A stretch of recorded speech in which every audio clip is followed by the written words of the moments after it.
My name's Harry Hewitt. I was born in 1930. I went to Oswin Avenue school in September 1941 and I left Easter of 1944. But this pot was thrown away in the vegetable garden, cottage, whatever they grow the veg. And I was brought up by, I'd got a mother and father, but I didn't live with them. My sister followed me less than a year, and my mother would find it hard to cope with both of us, so I used to spend quite a bit of time with my aunt, a great aunt actually, at Littlemore Lane. And eventually I stayed there. And this was rescued from there, and I've always liked it because of the colour, that's all. You can see that my grandson who did the XP thing, when he was a toddler he broke it and he was very upset. I glued it back together, and kept it. And inside I have to get something to poke a knitting needle to get it out, is the story about Fisher's Park. Well, the first school was, I was taken back to my mother, took me, she was living in they were living in Balby at Scarth Avenue. And she took me to the basic starter school when you were 5.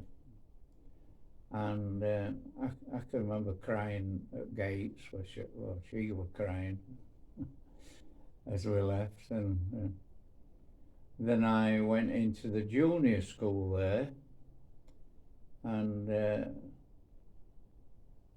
it was very good, a good school. You had teams and by colours, and I were always in blue colour, blue team. And one of the things I remember doing was, when you were old enough to sew, you did they gave you a canvas bag, and that was to put your gym shoes in, things like that. And the teacher actually put your initials on the front of it, and then you did some sewing over that, like. And I remember in the class that I ended up, the teacher was very keen on bees, and he'd got an observation hive.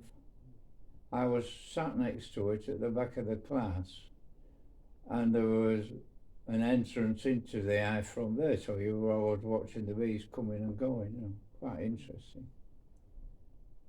Another thing I remember is that the punishment you used to get, I'm talking about when you were 10, and I would be 9 years old when this first happened. My friend, who was a year older, who lived further up Littlemore Lane, his father was a manager at Hanley's Mill, and his aunt was a teacher. I think they call her Mrs. Ebblewhite. And when you went for punishment there, she'd got one of these curtain rods, or you could have the cane. You could either have one with the curtain rod or 3 with the cane.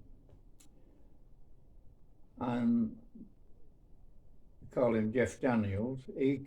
My friend, he came in for his punishment, and I remember him choosing the rod, and this was his aunt who was administering it, and it's a wonder she didn't knock his fingers off. And I can always remember thinking, well, if that's what an aunt does to you, I don't want to get that kind of punishment. Well, that was Balby Junior School. I believe later on it became, because my daughter worked for the library, Central Library, and I became that building became a storage area for library stuff, you know, important stuff. It's at the end of Littlemore Lane, where Littlemore Lane joins Florence Avenue. When the war started, Second World War started, we lost a lot of time because of doing drills of how fast we could get from the school into these air raid shelters. They were, I would say, 100 yards away up Florence Avenue on some spare land, and they were below ground level that got duck boards, water got in and all that, and it was how fast you could get in. If the all clear air raid siren sounded before 9 o'clock, you started school at 10. If it was after that, you started school at midday. If it was around midnight, you had the day off. So I lost a lot of education. Well, in 1940, when I was 10 years old,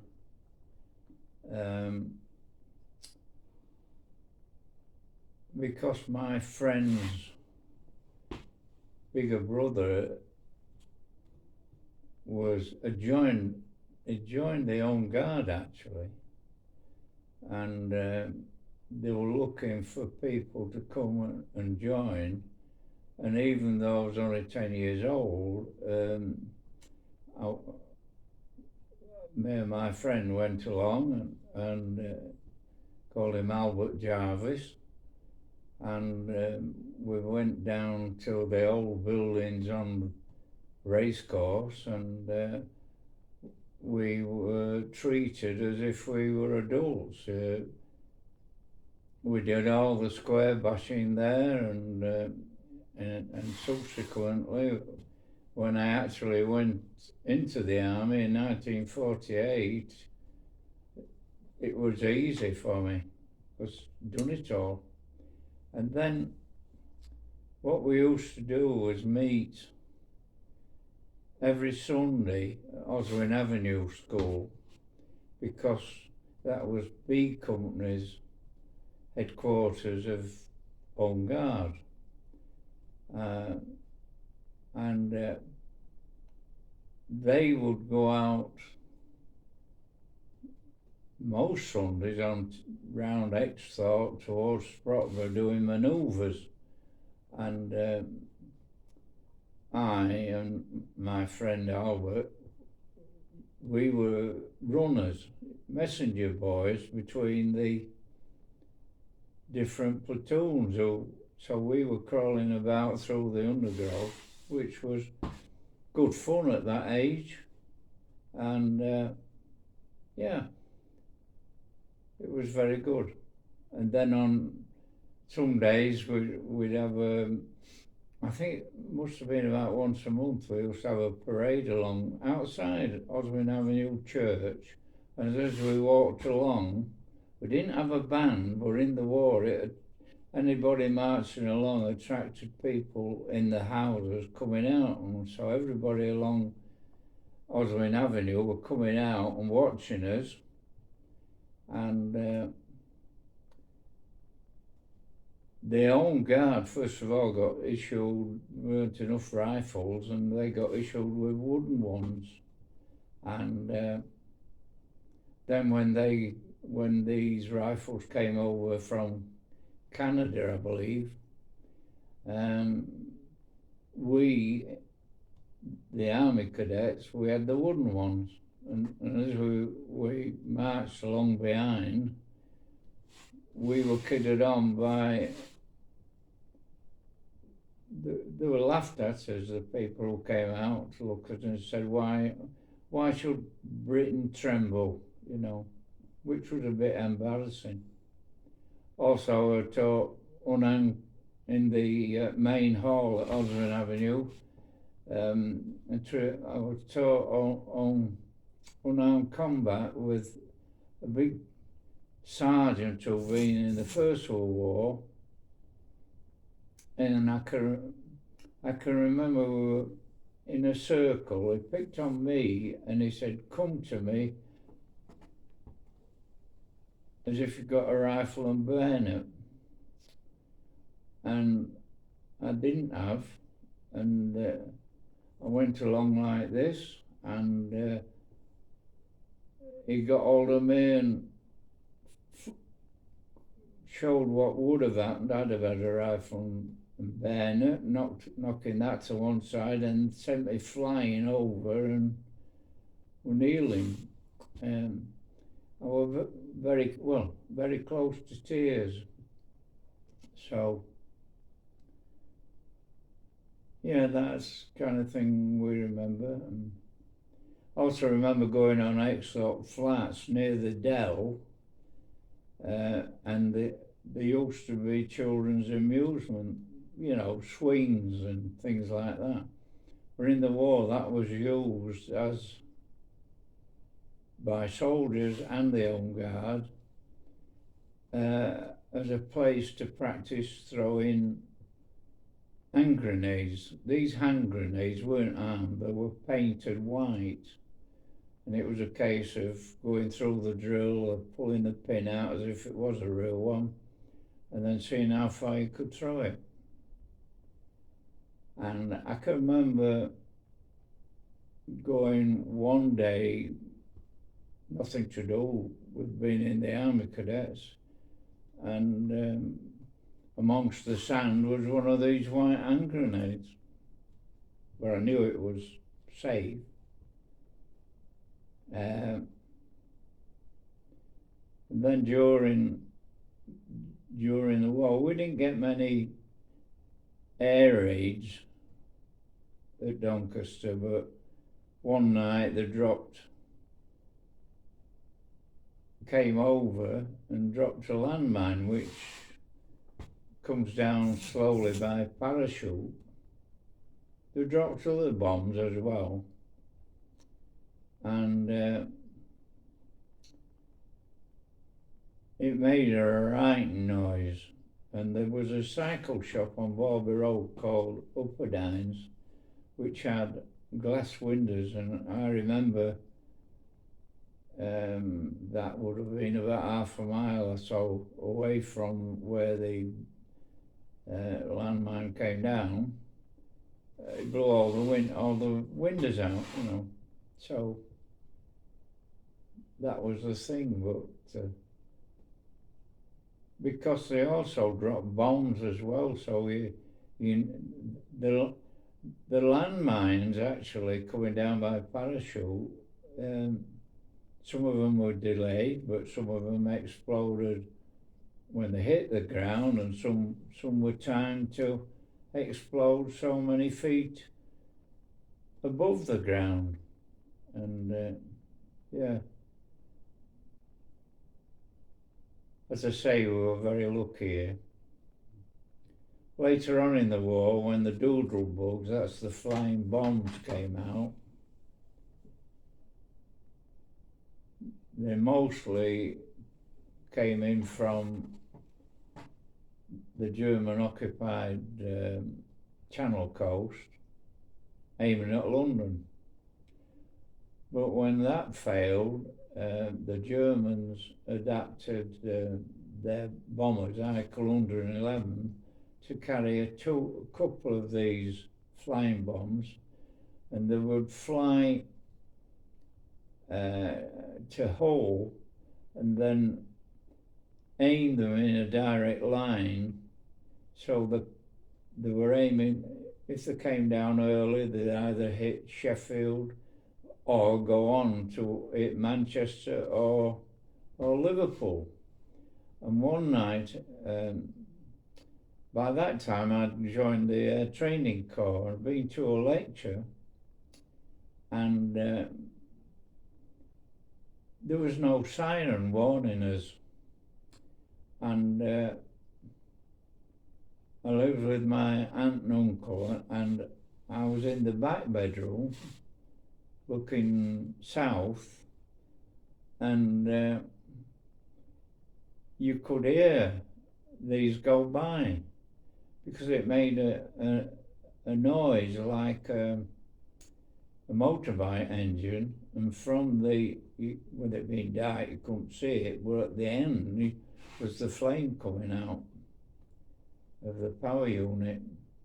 And I can remember they were going from east to west, and my aunt and uncle came in and said, "What's happening?" I said, "These are flying bombs."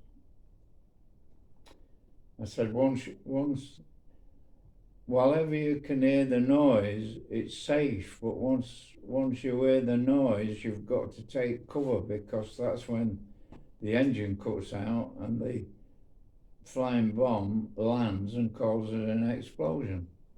Also, what was happening was that younger, enthusiastic teachers, this really applies to Oswin Avenue, they were the ones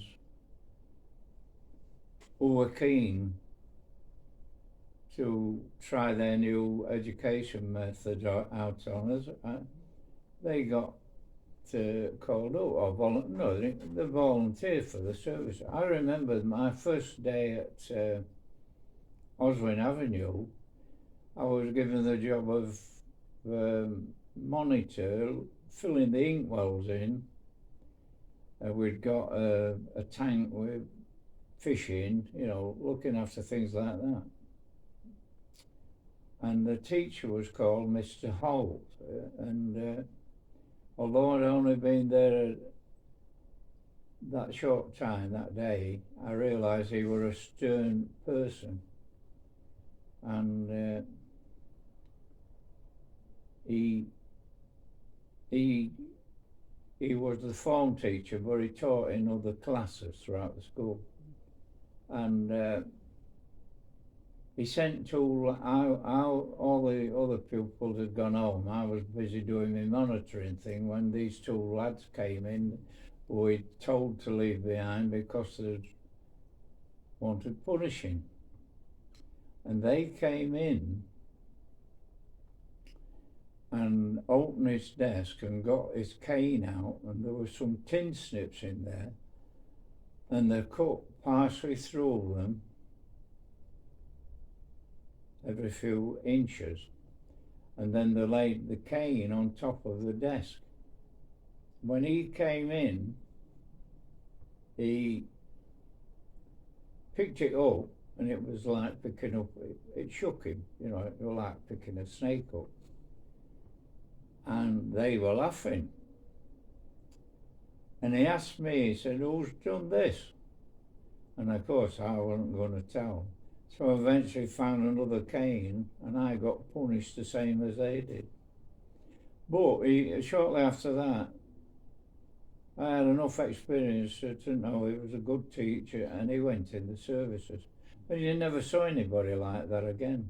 And what happened was, they were bringing teachers back who retired, and some have been chucked out a teacher by assaulting children. They came back. There was a couple who when I was at Balby Junior School, had got thrown out of that school because they were having an affair, and they turned up at Oswin Avenue. The education was rubbish. We'd got one good teacher, but he was the woodwork teacher, Mr. Bedlington, I think they called him. Very severe, but his favourite subject was maths. And to divert him from what he should be teaching us, we would ask him questions. "Sir, we've been asked this question on maths, can you do it?" And he'd be busy solving it, until he realised that, but he was very good at maths. I was, the only subject I was really good at, I was poor at English, I actually went through the education system and left school not being able to say my alphabet. I was very good at art, and I'd actually won a scholarship to leave when I left Oswin Avenue to go to the art school and carry on. And another friend of mine, he'd won one as well. I didn't, because my aunt didn't want me wasting my time going down that road. I wasn't allowed to go. He went, you know, and he got taught quite a bit. I lost touch with him, but as I say, because it was war and the teaching standard was poor, the school was actually used for anybody who'd been expelled from another school. And I remember one lad coming, and he'd been expelled and sent to our school, and he thought he could carry on doing what he'd done, whichever, it was either the central school or the grammar school, and he couldn't. And the deputy head teacher was a Mr. Anderson, and he taught crafts, arts and crafts, and he was caning this lad when this lad started to fight back, so he sent a pupil out just along the corridor where the headmaster's study was, and he brought the headmaster in, and both of them were laying into them with cane, and this lad were crying for mercy, but they kept on and on. I always remember that. They went over the top, over the top. And another thing that influenced people at that school was because of shortages of material work. I remember one of my best friends was called Johnny Beastall, and they were quite a rich family, and they had a maid, but they were builders. They'd got close relatives who had a big farm down Car Hill, so they could get all kinds of things. So they were favoured, you see. They were the favoured pupils. And Mr. Anderson, he did a forward-looking thing. He started to build, well, we were building them. We were building out of rough, big water tanks where we coated them with tar inside, made them waterproof. And it was the start of growing vegetables in water with chemicals in, no soil, which was quite ahead of its time in those days. So we were involved in things like that, and we watched the huts being built for the Land Army girls. That was very near, obviously by the third year, probably the second. And we used to watch them, walk along, and one of the girls lives near Oswin Avenue, had been to the school, and she recognised her in a uniform, because the arts department looked out over the where they were building the huts for the Land Army girls. I don't know, but she was the only one I knew. I mean, they used, according to history I've followed, they used to come from all over, didn't they? And then they'd go out to a farm and work all day and that. I remember working on Beestall's farm, going down for picking potatoes, spud bashing, when they, at that stage of the war, it'd be 43, I guess, when Italy no longer took the part of the Germans, and so he used Italian prisoner of war to work on the farm. And all they had the plum jobs. They didn't work. I remember then, I can remember 3 of them, and the farmer, I remember, because I knew him, I'd visit, because my friend, same age as me, John Beestall, went down to meet his uncle. I knew him, like, you know, but he didn't recognise me. And all they were doing was singing Italian songs, and it didn't work. The nearest they came to working was because not many farmers had tractors.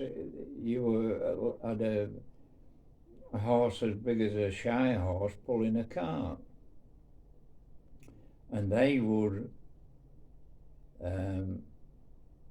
drive that behind you, and they had wicker baskets where they'd been over with a plough and unearthed most of the potatoes, but you got to scratch around. And what they did, there were rows of you doing that, and the slowest, they would drive the horse behind you to speed you up. And the other thing was, when you'd filled your wicker basket with potatoes, they picked you up and threw it over, and they'd try and throw it at your head and all that, you know. I was also a dinner monitor. I handed out dinner tickets and made sure everybody was entitled to a dinner. So it took some time. I was late leaving, and then I would go home and have my dinner at home. The last year of my exams, to my surprise, on all subjects, I came second in the class. So I was beginning to, like I was talking to somebody the other day and saying, you didn't always, I hated school all the way through it. And I couldn't wait to get out. As soon as I'd gone out and started work, I realised what an opportunity I'd missed, and what a fool I'd been. And I went to night school and all that, made up for it. But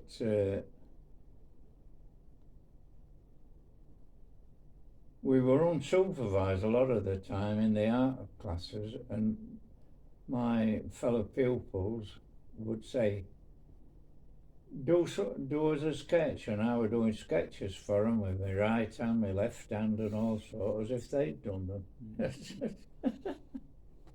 Oswin Avenue School was a split school, partitioned off.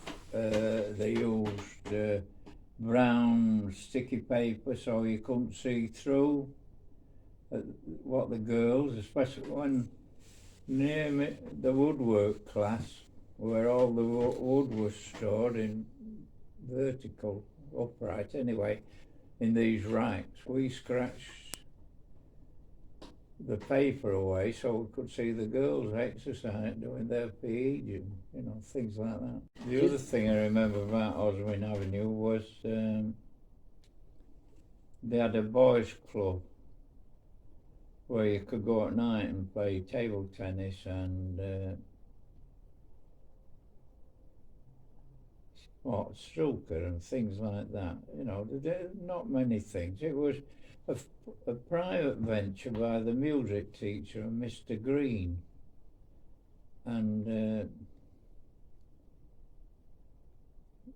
later on, when the West Riding took it over, it became a mixed-use club, and I met my wife there. She was 14 years old. It was Valentine's Day in 44, she was 14, and I was 15.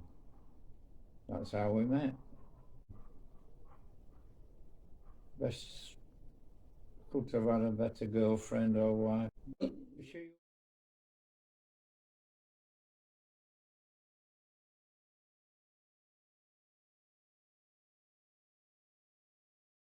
The project strives to record the history of the Oswin Avenue School, Balby, Doncaster, through the stories told by its former pupils and members of staff. If you would like to know more about the Ossie Through the Ages project, then please email me at Tony Armstrong 1959 at outlook.com.